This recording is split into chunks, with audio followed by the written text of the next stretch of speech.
So Chris Caputo, the head coach, George Washington, our guest, and he spent 17 years with Jim Larrañaga. And today Jim was asked, Coach, what are the parallels? What are the differences from 06 with George Mason to right now at Miami? And he just looks at everybody, puts his hands up, he goes, I mean, I'm the same guy. I have my smoothie in the morning and I walk around. He goes, you know what? And then he thought about it. You can reflect on this. He goes, I'm probably a little bit more patient than I was 17 years ago. Yeah, I would say that's probably true. I heard from some Bowling Green people this week that said he was not as calm on the sideline at 1987 at Bowling Green as he is now. Yeah, I think, the guy's gotten a lot of reps at this. He's very, very secure in who he is and what he wants, and he's got a great way about him with the players. And I do think he's really learned to. And he's done this a long time, so it's not new now, but it probably was new in the 90s or early 2000s where he's kind of learned to train then trust, as he says. You kind of work really hard. He coaches those guys every day in every way, but then when we play, just kind of getting them to play with a free mind and not, over-coaching them per se in a game, Give me a story from that run. Give me something that you remember that Coach L did. You remember from one of the teammates that just really stood out to you. From the run, I would just say, trying to think about, he did a great job using some humor to get the guys motivated. Coach L was using. Yeah. That's surprising me. Yeah. Never would have expected. So I think the one that people know about maybe in this, it's apropos because they're playing UConn. So I remember being waiting around after practice or before practice for the interviews that you do, and UConn's guys were getting interviewed, and Josh Boone didn't know what league George Mason was in, and we were the George Mason Patriots, and somebody asked him, hey, do you know what league they're in? And he was like, yeah, I think they're in the Patriot League. And somebody, one of the writers came sprinting out, and was like, they don't even know what league you're in. And so when we got ready to play, and I can't remember, I think it was before the game, he said, hey, they don't know what league we're in. They don't know that they think we're now in the CAA, but the CAA is actually a secret group of society or something. They're like, guys, what? And he was like, yeah, it's the Connecticut Assassins Association. Not the Colonial Athletic Association. Let me put this out there. I'm on record that I think Miami's going to win the game. All right, that's good. I hope so. I love Danny and Luke and Kamani and Tommy Moore. Kamani's my guy. Yeah, those are my guys. Yeah. I know that. Yep. I think Miami. Tell me why I'm right. Why do you believe I'll be right? I think obviously UConn's depth is so impressive, but I wonder if the game gets close, your depth doesn't matter, and your guard play matters. Yes. And close game. And so close game. Again, UConn's been so impressive because of the waves that they can come at you in, and it seems like whoever's in the game is a threat, and then not many people have a center like Sagona and then bring Klingon in, and sometimes you're like, wow. But I wonder if we can keep the game close, that now your depth goes out the window and now the guard play. That's been my scouting report. And Miami, the way Jordan Miller's playing, he's playing like a guard. You realize what he made you do, right? Today's episode of the Field of 68 After Dark is presented by our partners over at Underdog Fantasy, the easiest place to play college basketball pick'em, where you can win real cash prizes simply by picking player stats in this weekend's Final Four games. And pick 'em, all you do is pick whether a player will go higher or lower on Underdog's projected totals, whether it's points or rebounds or assists or all of them combined. If you're like me and you think Adama Sanogo is going to go nuts this weekend, pick higher on his points projection, pick higher on his rebounds projection, maybe throw in a lower on Matt Bradley's scoring totals, a higher on Isaiah Wong, whatever it is that you like. Put them all together, and if you hit them all, then you can win as much as 20 times your money on a single game. Underdog's slick mobile app is easy enough that dummies like Jeff Goodman have even figured out how to use it. So go to UnderdogFantasy.com or download the app and use the code FIELD, that's FIELD, to get a 100% deposit match up to $100. What's that? He just suckered you in. He just suckered you in. He made you take a Tell side, me, Chris. did he say anything that I didn't bet you guys to You say? were fist pumping. There you go. On That's true. camera. Hey, I am. But you know what? Here's where I think you make some awesome points. Is Connecticut's won their 4 NCAA tournament games by a combined 90 points. Yeah, they've been awesome. And Danny said it today. He's like, look, because someone's like, well, Coach, what went wrong? He's like, look, when they lost 6 of 8 in January. He's like, yeah, our defense was pathetic. Yeah, we stumbled. He goes, but that's life in the Big East. He goes, you got Marquette. You got Creighton. You got Xavier with Fremantle at the time. They played Right. Xavier with Fremantle both times.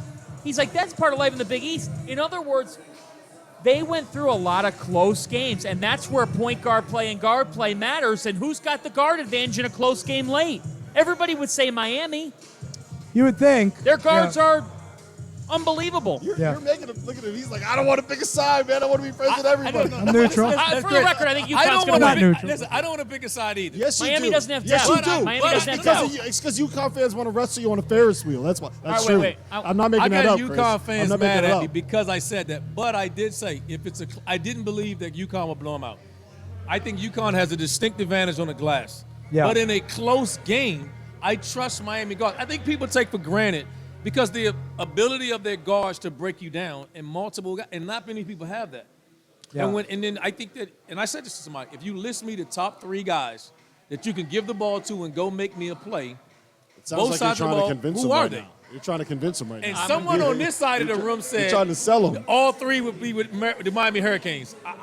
I'm not. I'm still going UConn. I got a question for Go you. ahead. So we talked about it before you came on, that when the FBI investigation came out, Miami was linked to it falsely. Don't get me fired up on that. Where would this program be right now if that hadn't happened? Would Coach Larrañaga have a title? Like, what would they be right now if you hadn't had that lull? Because how big of an impact? Was it? It just took time, 2 years, and then in the third year, unfortunately, we had the most injuries in the Power Five. We beat Purdue in the challenge, and then got more injured after that. So I think what they've done this year, and I think what we did last year, and top 4 finish in the league and an Elite 8, we just picked up where we left off. If you kind of take those years out, essentially, for 12 years, okay, take out 3 of them, 10 years, 9 years, what have you, basically top 4 in the ACC. 2 first-place finishes, a second-place finish, a third-place finish, a couple 4, ACC championship. yeah, 2 ACC. So it's pretty incredible when you think about it at a place that, maybe people didn't think that could happen. And just to follow up on that, when Coach L makes it to the Final Four this year, right? When he's able to overcome everything that they went through, what does that mean to you to see him get here? Because you know him as well as anybody coaching in basketball right now. Yeah, I think he's probably somebody who has had jobs that are maybe not as traditionally known as basketball jobs, and yet has been as every bit good as anybody who has, And so for him to, kind of get here and his vision for this and to get to the Final Four, and then you start. That's kind of the linchpin. Then you start looking backward and say, wow, it's pretty damn good, And he's a Hall of Fame coach. I don't think there's any doubt. No. He should be in the Naismith Hall of Fame. There's He will be. He will be. absolutely no doubt in my mind. Let me ask you about your team. Sure. What should we expect next year? You have scholarships available. You can go in the portal. You got Max freshmen coming Edwards, in. breakout star. Like Lock what? it in, right? Yeah. Well, James Bishop's got a decision to make. Obviously, if he were to come back, I'd feel like him and Max, having probably the preseason player of the year and the returning rookie of the year would be a good start. I think everyone in our league has some talented players come back and then some turnover. And so much of it is now, when I first got into coaching 20 years ago, everything was about your November signing period. What did that look like? That determined now, while I think we had a very good recruiting class in November, we made a trade. We traded Brendan Strong for Trey Autry. We get Trey Autry. They get Brendan Strong in that deal. But now so much of it is what happens between the St. Patrick's Day and June 1st. It's so hard, I think, to anybody. It's hard to predict, where people will finish in leagues and things like that. It's incredible. But I would feel like, if James decided to come back, that we'd have two of the, more accomplished players in the league returning, which would be a good start for us. Give us the hour to hour, if not minute to minute right now, of you or one of your staff members and how many times they are hitting refresh on the portal. Yeah, I think everybody. It's not just us; it's everybody, and it's very different times. And I think it's I'm for player empowerment. Like I think guys should get NIL.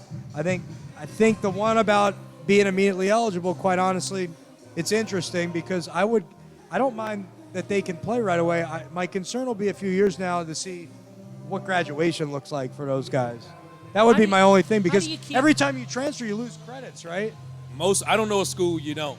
And I know if you're coming to GW or you're going to Wake Forest, you ain't getting every credit from wherever you're going. You better not come in after your junior year or you won't graduate. I guess, and the two-part thing I have is, how do you keep yourself sane? Because you get done with the season, I'm sure your family's thinking, all right, we're done with basketball season. Now maybe we got some more nights today. No, how do you keep yourself sane? Or is your wife just happy when you're out of the house? No, I think you got to find. I think you got to find ways to understand that this has become a real marathon and not a sprint. And that you better figure out how to keep yourself in decent mood, in decent shape, eating fairly well. Trying to exercise and trying to break away a little bit here and there. I went to Springsteen Monday and I was checking the portal a little bit, but you were checking the portal as Born to Run. Born to Run is playing. Yeah. Everyone's running away from their schools. Yeah, Born to Run, and we're refreshing the portal. There's a lot of Springsteen songs that work for the portal. 10th Avenue Freeze Out, Glory Road. Man, I don't envy your job right now. I envy, and I say that because you get to develop young men. But you probably, am I wrong for saying this? You must like December 1st when you know what your week's going to look like with your team than right now. Yeah, I think there's a rhythm to the season that we just don't have in the offseason. And I think we're the only sport that because football's got a rhythm, right? The NBA's got a rhythm. When I tell friends of mine that coach in the NBA some of the stuff we're doing, they're like... That's why I don't know why guys... I think that's why guys that come down struggle. Because it's so important for those guys to surround themselves with people that understand and them willing to listen to that change, or it'll be difficult. All right, my last one.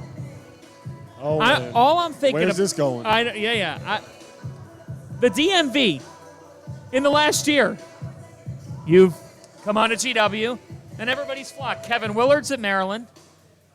Now Ed Cooley's at Georgetown. Life in the DMV in college basketball. My guy Tony Skeen just got my guy Tony Skeen just got George Mason. You're getting old when you've coached a guy that now you're is in your league. Life in the DMV right now is what? I think, as Randolph would tell you, it's really incredible. The basketball community there is unlike anywhere else in the country. It's special. The guys that are good players, the way they've been brought up from the time they were very little, the trainers, the strength coaches, the AU teams, their high school programs, it's really there should be somebody should write a book. It's incredible, and mostly all good guys, good students. It's really great for me to be back. I was there 10 years. It was special. I'm happy. I'm hoping I'm here a long time again. Except the traffic. When I moved to Miami, people were like, how are you going to deal with Miami traffic? I'm like, it ain't even close. Now, it's gotten better. I will say COVID, the government, not everybody goes in every day. Yeah, it's got better. So I live a lot closer to work than I did. I live close to D.C., but yeah, the traffic is it's a different beast. Well, that's head coach money, so that's why. Yeah, exactly. Chris Caputo, the head coach of George Washington, the former Jim Larrañaga assistant. Chris, congratulations on a successful year one. Best of luck in year two at Thanks, GW. Tom. Appreciate it. Thanks, guys. Thanks, Chris. Thanks. We'll be back with more. This is the Field of 68.